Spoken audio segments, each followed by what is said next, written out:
And you're watching NewsX World, and here are the top headlines. Russia is reviewing potential nuclear test preparations in response to US statements on resuming testing, with President Putin emphasizing that Russia will act appropriately if other countries conduct tests. Democrats are celebrating major wins across the U.S. with historic victories in New York, Virginia, and New Jersey, while U.S. President Donald Trump has slammed their success, terming the situation very bad.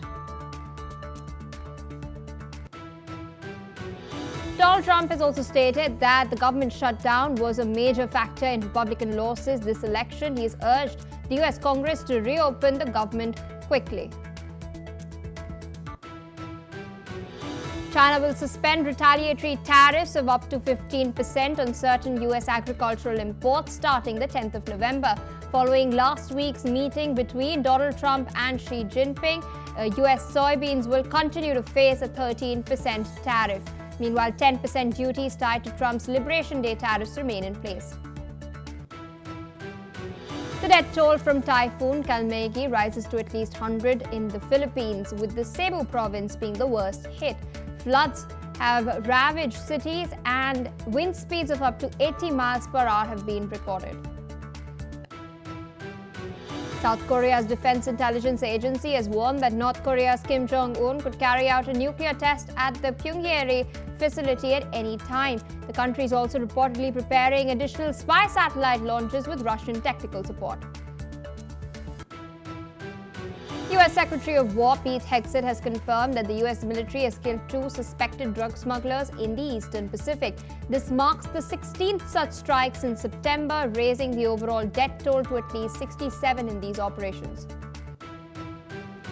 China has condemned Japanese Prime Minister Sanae Takaichi's comments and actions regarding Taiwan at the APEC summit, calling them a serious violation of the One China principle. Well, viewers, those are the headlines and our top focus. Russian President Vladimir Putin has ordered an in-depth review of proposals regarding possible nuclear test preparations in his country. This decision follows recent statements by U.S. President Donald Trump, who suggested that the United States may resume nuclear testing.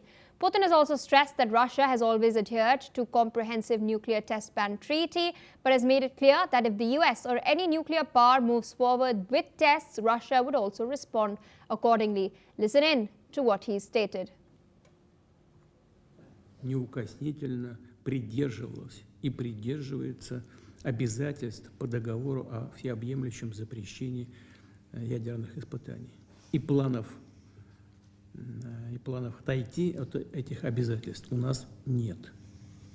Вместе с тем, действительно, еще в послании Федеральному собранию в 2023 году мною было сказано, что в случае, если Соединенные Штаты либо другие государства, участники соответствующего договора, проведут такие испытания, то и Россия тоже должна будет соответствующим образом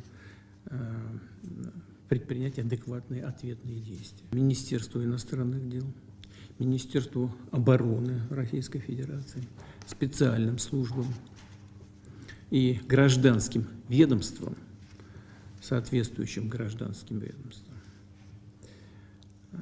сделать все для того, чтобы собрать дополнительную информацию по этому вопросу, провести ее анализ на площадке Совета Безопасности и внести согласованные предложения о возможном начале работ по подготовке испытаний ядерного оружия. Additionally, Russia's Defense Minister Andrei Belousov has commented, expressing concerns over U.S. actions. He's further stated that if the U.S. abandons the nuclear test moratorium, it could undermine global strategic stability. Belousov has also noted buildup of strategic weapons by the United States and its deployment of new nuclear capabilities, stating that these actions demonstrate Washington's active expansion of strategic offensive weapons. With us on the broadcast is Professor Andrew Latham. He's a professor of international relations, joining us from Minneapolis. Thank you so much for once again taking out time and speaking to us on NewsX World. Interestingly, Donald Trump had put out a very lengthy message on Truth Social. He'd followed it up with repeated assertions that the United States is going to test nuclear weapons after a 33-year pause. The US, of course, has not ratified the Comprehensive Test Ban Treaty, but so far we've seen efforts, international efforts, whether it's the United States, Russia or China, to not conduct these tests. The only known test this century was done by North Korea. But it's also interesting because we've seen the Russians test the Burevestnik delivery system, the missile itself, not the nuclear bomb, the warhead. In light of this, what do you make of Putin's statements, and do you think what Donald Trump had earlier stated was simply posturing, or does he intend to follow up on that? It was neither posturing nor is he going to follow up on it. It's a gigantic mistake. He didn't realize that there's a difference between the Skyfall and Poseidon, which have nuclear motors, not nuclear warheads, yes, and something with a nuclear warhead. So he thought because they'd been testing these weapon systems, they were testing nuclear weapons. Well, that's wrong. The moratorium that has been in place since the early 1990s, and a lot of countries haven't ratified or signed it, it's not really in effect, but there is a convention, there's a moratorium. The Russians, I think, Soviet Union tested in 1990 and the United States in 1992. The fact of the matter is that this moratorium is in place because nobody needs to actually detonate nuclear warheads in order to test them. The simulation technology is more than good enough, and it would be such a hassle, such a difficult thing to do to actually test one of these underground or under the sea, or God forbid in the atmosphere. It's just not worth it. So what we see now, though, on the part of the Russians is posturing, typical deterrence kind of thing. If you do this, you Americans do this, then we will respond in kind. And that is intended to generate the fear of a spiral, an upward spiral, a ratcheting up of tensions. But the fact of the matter is neither the Russians nor the Americans nor anybody else outside of the North Koreans have any interest in testing these weapons at all. Indeed, you stated that there are fears of this spiraling out of control. Hypothetically speaking, could this then sort of revive the nuclear arms race? There have been efforts in this century particularly for denuclearization and ensuring that nuclear proliferation does not take place any further, because we do know that there are about 5,000 warheads with the Americans, the Russians, or Chinese have short of 1,000. Of course, they're trying to build up their arsenal now as well. Yes, well, there are two kinds of proliferation. One is horizontal, and that's spread to countries, spreading the nuclear technology to countries that don't have it. And then there's vertical, which is more and more Russian or American or British or Chinese nuclear weapons. Since the end of the Cold War, there's been a dialing down of that kind of tendency towards vertical proliferation, more and more weapons. There have been fewer and fewer weapon systems. Enough that there's still mutually assured destruction, which is the cornerstone of deterrence, mutual and strategic stability. Neither side can launch an attack on the other without inviting a terrible retaliation. Basically the human race ends. And that can be achieved with 1,500 or 1,000 warheads. You don't need 10,000 or 20,000. And so it made sense for Russia and the United States. The Brits and the French, of course, never had more than a handful. And China is ratcheting up. It had 20 and then it had 200, and now it's looking at maybe 2,000. It wants to play in the big leagues, I guess, as it were. It also wants that second strike capability. I don't think anything's going to change that. Anything that Donald Trump is uttering is going to change that. All of these countries are modernizing because, like your car, these things get old and nobody can be sure that they'll work. So there's a modernization effort afoot in the US and in Russia, but not a desire to somehow achieve numerical superiority, which is meaningless beyond a certain number. So I think what we're at is, despite the rhetoric, we're at a point of strategic stability at the moment, and that's not likely to change. All right, sir. Requesting you to stay on with us as we're tracking some other crucial developments. We're learning that China's foreign minister recently held a call with their Iranian counterpart to discuss the ongoing Iranian nuclear issue. Now, during the conversation, the Chinese official emphasized the importance of continued communication between all parties involved and expressed support for Iran's right to pursue nuclear energy for peaceful purposes. This also comes as nuclear talks between US and Iran were cancelled after US and Israel struck Iran's nuclear bases.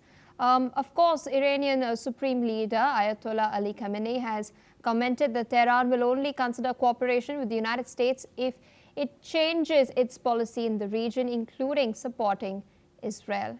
Still with us on the broadcast is Professor Andrew Latham. We've also recently seen comments being made by the Iranian foreign minister, the Iranian president as well. They've both expressed the fact that they're open to negotiating with the Americans once again. Of course, this comes after negotiations with the E3 powers. They broke down. The snapback sanctions have been they've been reimposed once again. Is Iran under pressure economically, domestically, because of which it's looking at and it's at least keeping the door open for returning to the negotiating table? I think quite the opposite. Iran feels insecure. And one of the ways it has tried to enhance its security is through deterrence. And there's two ways you can do that. Conventionally, it used to have a number of friends and allies, Hamas, the Houthis, Hezbollah, some factions in Iraq, etc. And if Israel threatened Iran, those forces could be used to threaten Israel. And therefore, you had, again, kind of mutually assured destruction.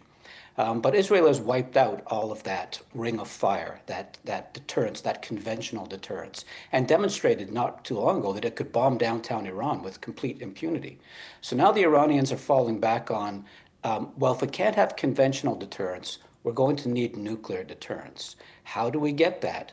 We have civilian nuclear program, which is perfectly legitimate under the Non-Proliferation Treaty, signed in 1970, renewed in perpetuity in 1995. But the same technology used to power nuclear reactors can be converted to nuclear weapons. That's why the International Atomic Energy Agency is meant to monitor this so that it doesn't happen. But Iran wants to be able to break out, that's the technical term, to convert civilian nuclear technology to weapons in a matter of weeks or months.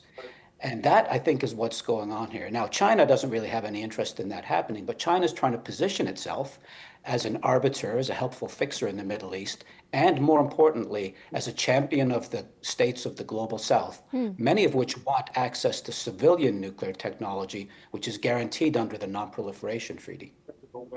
Right, so with that, I'd like to thank you for taking out time, putting that into perspective for all of us on the broadcast. With that, viewers, we're shifting focus to news coming in from Europe.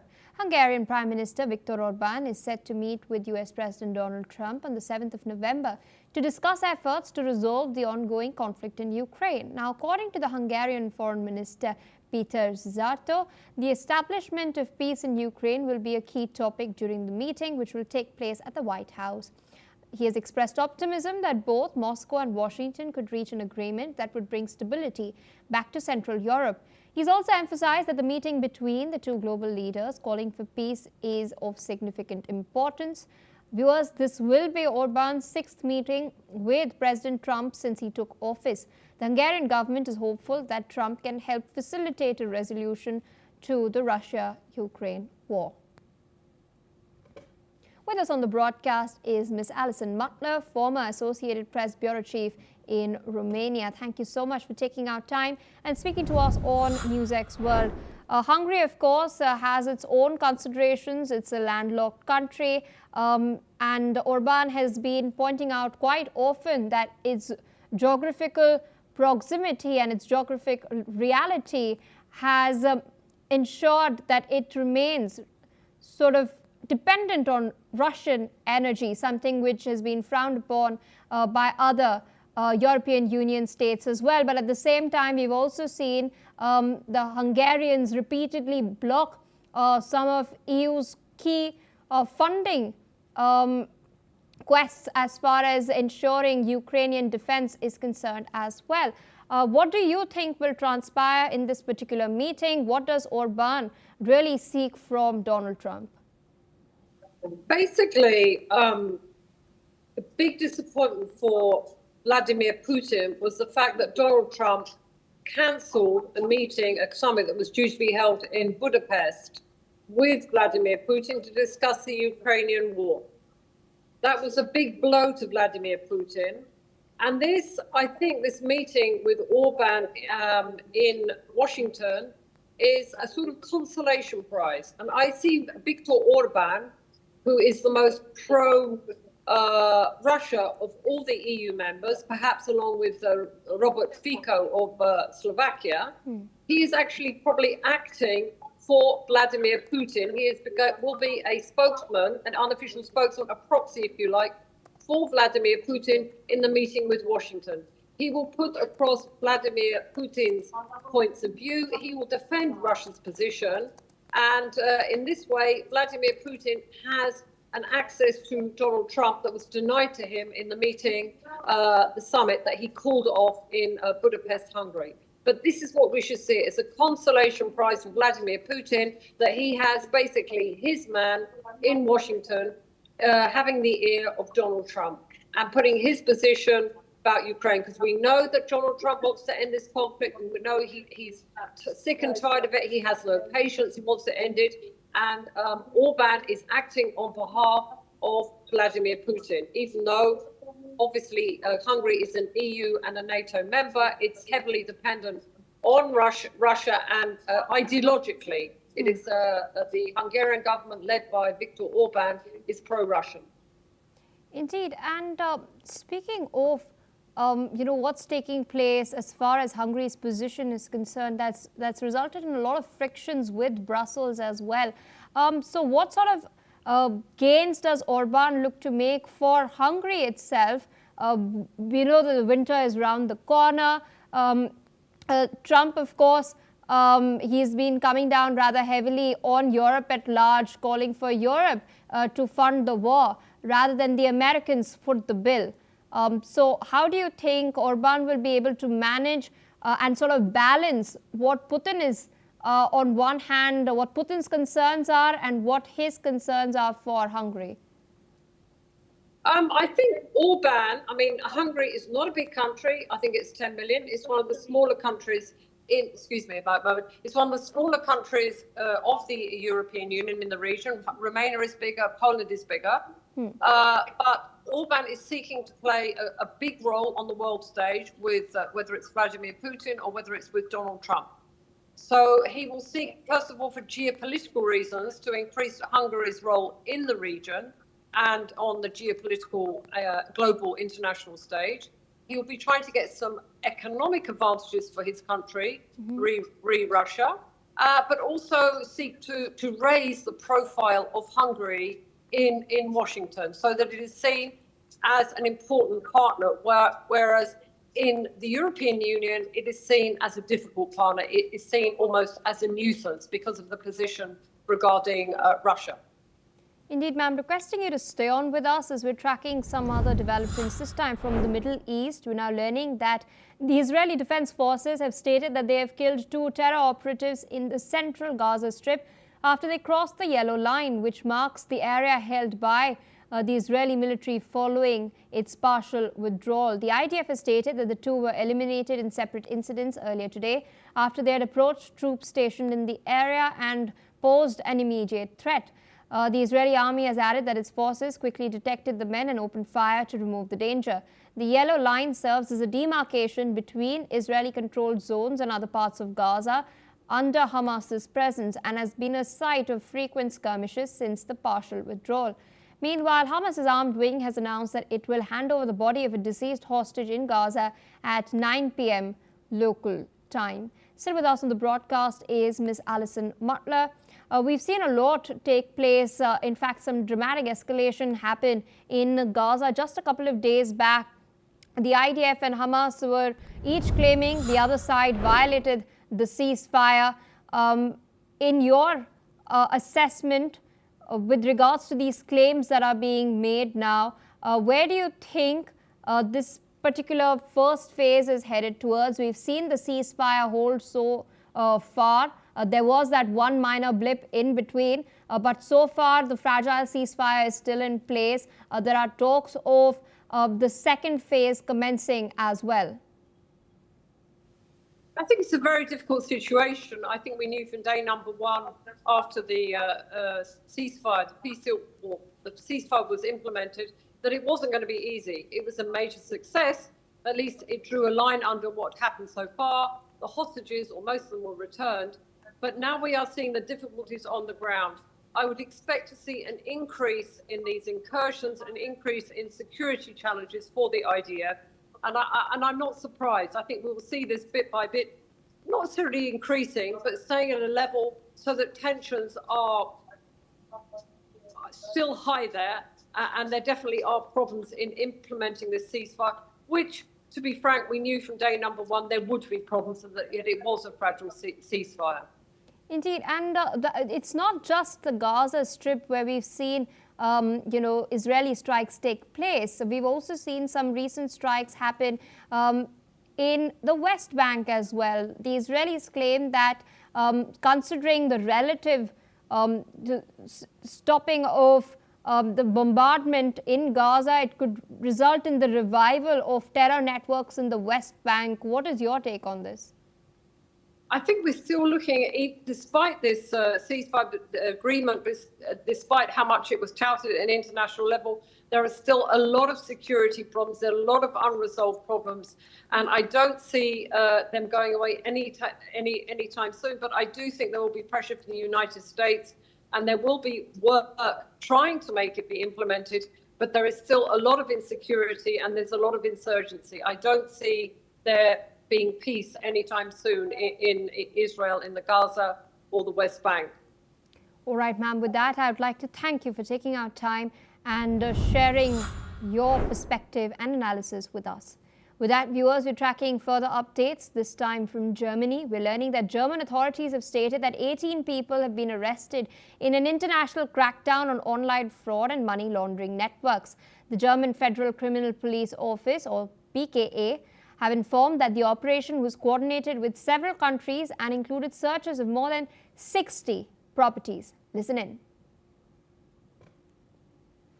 Richtet sich, ich hatte es schon erwähnt, gegen international tätige Netzwerke, die im Verdacht stehen, über einen Zeitraum von mindestens 7 Jahren hinweg Betrugs- und Geldwäschehandlungen begangen zu haben.